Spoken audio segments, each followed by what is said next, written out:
दर्शकों नमो बुद्धाय जय भीम। मैं हूं सदाशिव गच्छे और आप देख रहे लॉर्ड बुद्धा टीवी। दर्शकों, मैत्री संवाद इस प्रोग्राम में हम किसी खास मेहमान को आमंत्रित करते हैं, उनके जीवन और कार्य के बारे में जानते हैं और वही जानकारी लॉर्ड बुद्धा टीवी के जरिए आप तक पहुंचाने का हम प्रयास करते हैं। तो आज मेरे साथ पुणे शहर से ऐसे हमारे मित्र आदरणीय मनीष आनंद साहब है। जी हाँ, मनीष आनंद साहब एक ऐसे व्यक्ति है जो समाज का कुछ देना है, इस भावनाओं से वो समाज में काम करते हैं।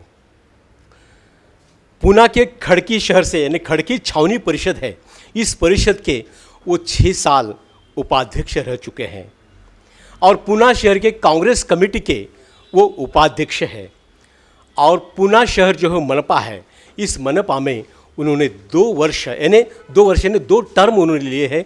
नगर सेवक बोलकर लोगों के हित में लोक नेता के रूप में उन्होंने काम किया है। तो ऐसे मनीष आनंद साहब से मिलते हैं जिनके नाम में ही आनंद है, तो लोगों को भी उन्होंने आनंद बख्शा है। तो आइए सीधा उनसे बात करते हैं मनीष आनंद साहब से। जय भीम साहब। नमो बुद्धाय जय भीम। सर, सबसे पहले लॉर्ड बुद्धा टीवी पर मैं आपका तहे दिल से स्वागत करता हूं और आपके कार्य की सराहना करता हूं जो आप लोक नेता के रूप में समाज में काम करते हो। तो सबसे पहले आप परिचय के मोहताज तो नहीं है, लेकिन हमारा चैनल पूरे 22 राज्यों में जाता है, तो आपका संक्षिप्त में परिचय दें सर। पहले तो मैं धन्यवाद देता हूँ नमो बुद्धाय टीवी को मुझे यहाँ पर बुलाने के लिए। और मेरा नाम मनीष आनंद है। मैं खड़की कैंटोनमेंट बोर्ड का 2 टर्म सदस्य रह चुका हूँ, 6 साल उपाध्यक्ष रह चुका हूँ और पुणे शहर जिला कांग्रेस कमेटी का उपाध्यक्ष बोल के आज मुझे काम करने का मौका मिला है, वो मैं अभी कर रहा हूँ। जी जी जी, बहुत अच्छी बात है। आनंद साहब, क्या होता है आपके नाम में ही आनंद है, तो आपने पूरे शहर में जो पुणे का शहर है, इस पुणे शहर में 2 बार आपने जनता को आनंद बख्शा है, तो इस बारे में हम जानेंगे आपसे। अच्छा, मैंने तो 2 टर्म मतलब 2008 में जो पहले इलेक्शन लड़ी उसमें जीत हासिल की और 2015 में जो सेकंड इलेक्शन मैंने लड़ी उसमें भी जीत हासिल की। मेरा वार्ड लेडीज़ होने की वजह से वहाँ से मेरी वाइफ को टिकट दिया गया, तो हम दोनों एक टर्म में साथ में हमने काम किया। हम दोनों नगर सेवक रह चुके हैं, सदस्य खड़की कैंटोनमेंट बोर्ड के। जी जी जी। और लोगों ने सेवा करने का मौका दिया, इसी सेवा की भी हमने, इसलिए हम दोनों को उस पोस्ट पे बिठाकर लोगों ने फिर से एक बार देखने का ये किया और हमसे उतनी चाहत रखी। जी जी, यानी दोनों भी नगर सेवक हैं, दोनों ने भी समाज के हित में काम किया है। तो महिलाओं के उत्थान के लिए नगर सेवक बोलकर आपने कौन सा काम किया है? काफ़ी सारे वहाँ पे, जैसे महिला बचत गट, खड़की कैंटोनमेंट बोर्ड में महिला बचत गट का एक काफ़ी बड़ा इशू था, तो वहाँ पे महिला बचत गट को रजिस्ट्रेशन दिलाना और महिलाओं के लिए कोचिंग क्लासेस लेना, उनको अपनी पैरों पे कैसे खड़ा होना है महिलाओं के, जैसे सिलाई मशीन के क्लासेस होंगे, बाकी कुकिंग क्लासेस होंगे और इतर क्लासेस लेके उनको सिखाना कि हमें किसी का मोहताज नहीं रहना है। मेरी बहन है आज या मेरे माता स्वरूपी जो भी लेडीज़ हमारे वार्ड में हैं, उनको कैसे अपने पैरों पे खड़ा होना और उन्होंने दूसरों पे डिपेंडेंट नहीं रहना है, ताकि वो खुद के लिए खुद लड़ सकें, खुद के लिए खुद कमा सकें। ये काफ़ी हमने कोशिश की और उसमें हमें काफ़ी सफलता भी मिली। ऐसा सब हमने दोनों ने मिलके काम किया है, जिसका आज पार्टी ने हमें सिला ये दिया है कि मेरी वाइफ पिछले 2 साल से पुणे शहर महिला कांग्रेस की अध्यक्ष बोल के काम कर रही है। जी जी जी। आनंद साहब, जो पुणे का खड़की छावनी परिषद है, इसके अंदर आपने 6 साल आपने उपाध्यक्ष बोलकर काम किया है, यानी समाज के हित में काम किया है। ये काम आपका किस तरह से रहा है? थोड़ा संक्षिप्त में बताऊंगा कि जैसे हमारे यहाँ खड़की कैंटोनमेंट बोर्ड का सारा काम जो है वो इंग्लिश मीडियम में चलता है, मतलब इंग्लिश ही बेसिक भाषा है वहाँ पे। जो बोर्ड का एजेंडा हो, रेजोल्यूशन हो, उसको हिंदी में करवाना और ये सब चीज़ों का एक काफ़ी बड़ा मुद्दा हमने लेके मराठी में उसको कैसे करना चाहिए, लोकल भाषा में कैसे करना चाहिए, वो एक करवाया था। और दूसरी चीज़ कि वहाँ पे उर्दू मीडियम और मराठी मीडियम स्कूल थे। इंग्लिश मीडियम कैंटोनमेंट बोर्ड के पास स्कूल ही नहीं था, तो वो चालू करवाया, जिसमें आज हमको बहुत गर्व से मुझे बोलने को अच्छा भी लग रहा है कि हमारा आज स्कूल 100% रिजल्ट के साथ 10th तक का वहाँ पे स्टैंडर्ड्स हमारे पास अवेलेबल है। और जैसे लोकल सुविधाओं की बात कीजिए तो कचरा गाड़ी और ये सारी काफ़ी कुछ वहाँ पे हेल्थ के बारे में या क्लिनलीनेस के बारे में वहाँ पे काफ़ी सारी दिक्कतें थी, उनको स्ट्रीमलाइन करना और लोगों तक अच्छा माहौल पहुँचाना साफ़ सफाई के बारे में। जी जी। हमारा खड़की कैंटोनमेंट बोर्ड का डॉक्टर बाबा साहेब अम्बेडकर हॉस्पिटल जो है अच्छा। वो अद्ययावत करना, उसके अंदर आईसीयू का प्रोविज़न करना, इमरजेंसी वार्ड का प्रोविज़न करना, 100 बेडेड हॉस्पिटल उसको बनाना, ये सारा मेरे कार्यकाल में हमने करवाया।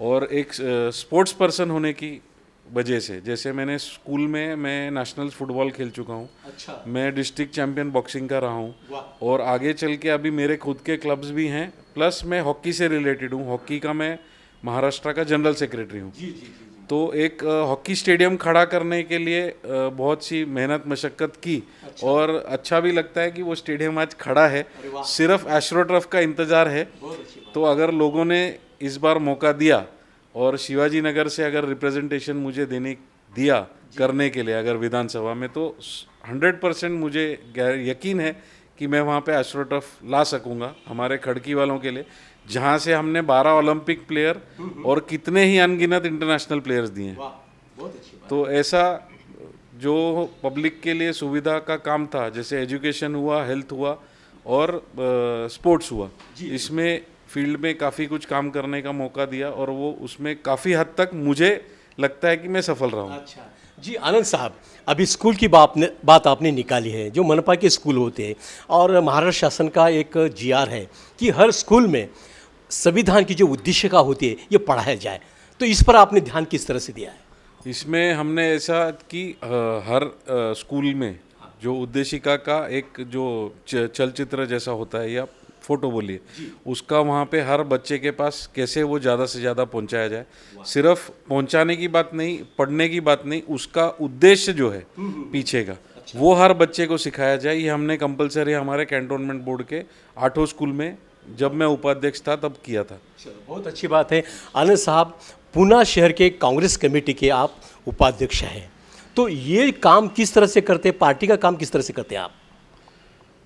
पार्टी का काम सर ऐसा है कि पहले तो हमारा जो आइडियोलॉजी है, फुले शाह अम्बेडकर, इन पे ही चलने वाला आइडियोलॉजी है। महात्मा गांधी के विचारों का, शांतता का प्रतीक, बुद्धा जी ने जो प्रतीक दिया है शांतता, उसी पे चलने वाला पक्ष है कांग्रेस। तो उसी का काम करने समय जो समाज के हित में काम करने का हमको मौका मिलता है, जैसे अभी पूना का आज ही का जो माहौल हुआ है, महिलाओं की सुरक्षा, बच्चों की सुरक्षा, जो आज का माहौल ख़राब किया हुआ है काफ़ी, तो उस पे काम करने के लिए हम लोग मोर्चे निकालना, बाकी सारी चीज़ें करना, जहां हम महिलाओं को सुरक्षा दे सकते हैं ऐसे सारे मुद्दों में हम काम करते हैं।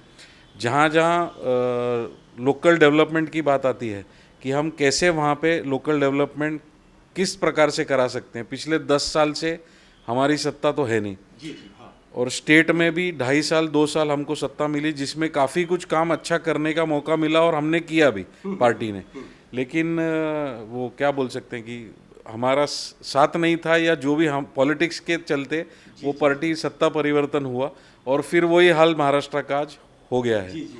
तो पार्टी के ग्राउंड्स पे जो पार्टी के हमारे आइडियोलॉजी पे हम लोग चलते हैं, ना कोई जात धर्म इसको मानते हुए संविधान को कैसे बचाना है उसके ऊपर हम काम कर रहे हैं, और इसके आगे भी हम वही करते रहेंगे। चाहे सामने वाले किसी भी धर्म के, किसी भी कास्ट का नाम लेके और लोगों में फूट डालने का काम करे, उसको रुकाने का काम हमारा सबसे महत्वपूर्ण रहेगा। आनंद साहब, मुख्यमंत्री लाड़की बहन ये जो योजना शुरू है, तो ये बहनाओं का मत में परिवर्तन हो सकता है क्या आने वाले विधानसभा में? इसमें मत में परिवर्तन होगा या नहीं होगा वो तो वक्त ही बताएगा, लेकिन मेरा सारी बहनों से और इनसे यही बोलना है कि वो 1500 रुपये ज़्यादा ज़रूरी हैं क्या अपनी सुरक्षा ज़्यादा ज़रूरी है? दूसरी चीज़, आज 1500 रुपये देना, वहाँ तेल का रेट बढ़ा देना, डीजल का रेट बढ़ाना, पेट्रोल का रेट बढ़ा देना। जो घर में अभी दिवाली आ रही है, सपोज हर एक के घर में अभी फंक्शन, दिवाली है, दशहरा है, हर एक रोज़मर्रा की ज़िंदगी की चीज़ें महंगी कर दी, तो मतलब वो 1500 रुपये दे के आपसे कहाँ से वसूल किए गए आपको भी नहीं समझेगा। पहली चीज़ ये। दूसरी चीज़ ये है कि मेन जो मुद्दा है महिलाओं के ऊपर जो आज अत्याचार हो रहा है, सिर्फ पूना में नहीं हो रहा है, पूरे महाराष्ट्र में देखिए, पूरे इंडिया में देखिए, इसके ऊपर ठोस कार्रवाई करने की बजाय लोगों को लालच दी जा रही है मतदान के लिए। तो ये बहुत गलत चीज़ है, ये मुझे लगता है। बाकी मत परिवर्तन होना नहीं होना, लोग बहुत होशियार हैं और आज की डेट में लोगों को सब समझता है कि कहाँ से क्या आ रहा है और किस रीज़न से आ रहा है। तो उसको कितना कहाँ तक उसके लिए उस पे मतलब उसके अगेंस्ट ये करना वो लोग डिसाइड करेंगे आते टाइम में। चलो आनंद साहब, अभी अभी जो नतीजे आ रहे हैं, हरियाणा के नतीजे आ रहे हैं, तो इस नतीजे के बारे में क्या कहेंगे आप? हरियाणा का नतीजा थोड़ा सा शॉकिंग लगा। सुबह तो जो ट्रेंड चल रहा था उसमें कांग्रेस लीडिंग थी, बट अभी जहाँ तक अभी तक का काउंटिंग आया है उसमें कांग्रेस फिर से माइनस हुई है। जम्मू कश्मीर में कांग्रेस की सरकार बनने जा रही है। तो पहले तो मैं जम्मू कश्मीर के सभी वासियों को धन्यवाद देता हूं और अभिनंदन करता हूं हमारे वहां के नेता लोग को कि आपने बहुत अच्छा काम किया, इसलिए लोगों ने आपका साथ दिया। जी। हरियाणा में थोड़ा सा वर्किंग करना पड़ेगा और कहाँ हम कम पड़े उस पर ज़रूर विचार विमर्श करके आगे की रणनीति अपनानी पड़ेगी। कुछ ही दिनों में महाराष्ट्र में विधानसभा के चुनाव होने वाले हैं, तो इसका क्या बोलते हैं उसको, उसका भविष्य क्या हो सकता है, यानी अंदाज क्या लगा सकते हैं आप? इसमें मेरा तो कहना यही है कि हम लोग महाविकास आघाड़ी के थ्रू सरकार बनाने जा रहे हैं और जितना ज़्यादा से ज़्यादा लोगों ने हमको साथ देंगे उतना ही हम लोग उनका ज़्यादा से ज़्यादा विकास कर पाएंगे। ये नहीं कि सिर्फ बैनर और ओपनिंग और भूमि पूजन और ये और मैं देश के प्रधानमंत्री जी पूना में ही 5 बार ओपनिंग के लिए आते हैं मेट्रो के। तो ऐसे सब काम नहीं करते हुए मैं आपके चैनल के माध्यम से पूछना चाहता हूं कि मनमोहन सिंह जी जब प्राइम मिनिस्टर थे कितनी बार लोगों ने उनको देखा किसी एक ट्रेन का स्टेशन का ओपनिंग करते हुए? काम बहुत हुए। जितने काम उन्होंने फाउंडेशन स्टोन ले किए, जितने काम 10 साल में यूपीए ने किए, बट कहीं भी प्रधानमंत्री नहीं दिखे ओपनिंग करते हुए। क्योंकि प्रधानमंत्री को पता था उनका प्रोटोकॉल क्या है, कहाँ पे उन्होंने रुकना है और क्या करवाना है और कैसे करवाना है। यहाँ तो हर स्टेशन की ओपनिंग के लिए प्रधानमंत्री जी पुणे आ रहे हैं। तो मेरा यही बोलना है कि हम ज़्यादा से ज़्यादा विकास करने की कोशिश करेंगे, प्रोपेगेंडा उसका कम करेंगे, लेकिन लोगों के काम आने का काम महाविकास आघाड़ी आते काल में आपको दिखेगा महाराष्ट्र में करती हुई नजर आएगी। जी जी, उनका तो कहना ऐसा है कि 70 साल में कांग्रेस ने जो नहीं किया है वो हमने 10 साल में करके बताया है। इस बारे में क्या कहेंगे आप? ज़रूर किया सर, हर जाति धर्म के लोगों को लड़वा दिया, ये ज़रूर किया उन्होंने। 70 साल में कांग्रेस ने नहीं कर पाई है। संविधान को ख़त्म करने की पूरी कोशिश की जो कांग्रेस 70 साल में नहीं कर पाई। ऐसे बहुत से जो काम हैं जो कांग्रेस देश को, जहाँ एक सुई नहीं बनती थी, आज हम लोग सबसे बड़ा आईटी का हब बन चुके हैं। ऑटोमोबाइल इंडस्ट्री में हम बहुत आगे प्रगति कर चुके हैं और काफ़ी सारे ऐसे एरियाज़ हैं जहाँ कंप्यूटर्स बोलिए, हम सुपर कंप्यूटर देने वाला पहला देश बने। ऐसी सब चीज़ें 70 साल में कांग्रेस ने की जो ये लोग नहीं कर पाए। ये सारी इंडस्ट्रीज़ इंडिया से विड्रॉ कर रही हैं, महाराष्ट्र से काफ़ी सारी इंडस्ट्रीज़ विड्रॉ कर रही हैं। कल का एग्जांपल ले लीजिए, चाकन से 3 फैक्ट्री शिफ्ट हो रही हैं गुजरात। तो कांग्रेस ने देश विभाजन और ये सब चीज़ें या स्टेट विभाजन या जाति पे के इस पे देश का विभाजन करने की कभी कोशिश नहीं की। जो ये 70 साल में नहीं किया वो ये करने की पूरी कोशिश कर रहे हैं। तो आनंद साहब, अभी अभी विधानसभा के बिगुल अभी आनंद साहब अभी विधानसभा के बिगुल बजने वाले हैं और हर कोई पार्टी मैदान में उतरने वाली है और महाराष्ट्र की स्थिति तो आपको मालूम है। तो ऐसी हालात में आप चुनाव के मैदान में आने वाले हैं क्या? अब उस पर तो बिगुल बजना अभी बाकी है, जैसे डेट डिक्लेयर होगी। लेकिन कोशिश तो ये है, पार्टी की तरफ से टिकट मांगा है, 2019 में भी मांगा था, लेकिन कुछ ग्राउंड्स पे मुझे टिकट नहीं मिला। हमने जिसको पार्टी ने टिकट दिया उसका काम किया और बिल्कुल छोटे से मार्जिन 5100 वोट कुछ वोट से वो हार गए। हमने काम बंद नहीं किया, जिसका रिजल्ट आते लोकसभा में लोगों ने हमको दिया कि 3000 वोट से ही जो आज के एमपी हैं पूना के मोहल, वो सिर्फ शिवाजी नगर से 3000 की लीड है उनको। तो मुझे ऐसा लगता है कि पार्टी अगर टिकट देगी तो 100% मैं शिवाजी नगर का रिप्रेजेंटेशन विधानसभा में करने के लिए तैयार हूँ। जी। अगर पार्टी ने आपको टिकट दिया तो कौन से मुद्दे को लेकर आप जनता के दरबार में जाओगे? सबसे पहला मुद्दा तो ट्रैफिक का है। पूना में आप सभी जानते हैं, मुझे कुछ अलग से बताने की ज़रूरत नहीं कि पूना के ट्रैफिक का ये हाल है कि जहां हम लोग पहले पूना में कहीं किसको बोलते थे कि मैं 5 मिनट में आता हूं और हम एक्चुअली 5 या 6 मिनट में पहुंच जाते थे। आज हम 1 घंटे में पहुंचेंगे वो भी पता नहीं होता। ये हाल पूना का आज सबसे बुरा हाल है ट्रैफिक का। दूसरा मुद्दा है पानी का। तीसरा मुद्दा है जो सुएज लाइंस, और इसका एक काफ़ी बड़ा मुद्दा है जिसकी वजह से प्रभात रोड, भंडारकर रोड ऐसा एरिया जिसको सबसे उच्च श्रेणी का एरिया माना जाता है रहने के लिए, रहवासियों के लिए पूना के, वहाँ भी ये हाल है कि टैंकर से पानी जाता है और सुएज लाइंस नहीं है। काफ़ी जगह पे काफ़ी सारे इश्यूज़ हैं। ये एक काफ़ी बड़ा मुद्दा है।